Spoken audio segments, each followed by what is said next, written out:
फुलावा के बाबा हो बगिया लगावे हो यारे बगिया लगावे कांचना रे ललन जी आरे बगिया लगावे कांचना रे ललन जी घोड़ावा चढ़ल अइले दुल्हा कमनी दुल्हा यारे ससुर जी से अरज हमारा ललन जी आरे ससुर जी से अरज हमारा ललन जी इहो जे फूलवा ससुर हमरा के दिहा हो यारे खेलबो गाजलवा के फूलाए ललन जी आरे खेलबो गाजलवा के फूलाए ललन जी आता न बचन जब सुनली कमनी बेटिया रे पापा जी से अरज हमारा ललन जी आरे पापा जी से अरज हमारा ललन जी तोहर जे बड़न पापा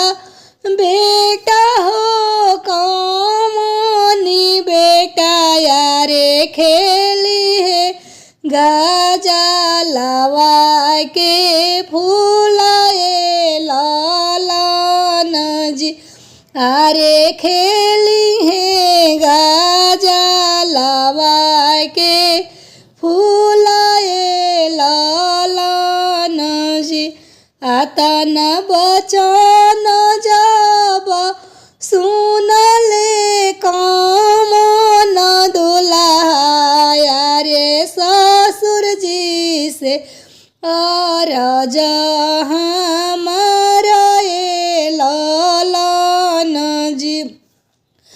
आरे ससुर जी से अरज हमारा ललन जी तोहर धियावा ससुर चौका पर छोड़बो यारे कइले बो दूसर बियाह ललन जी आरे कइले बो दूसर बियाह ललन जी आता न बचन जब सुनले कमनी पापा यारे धइली हले घोड़ा के लासाए ललन जी आरे धइली हले घोड़ा के लासाए ललन जी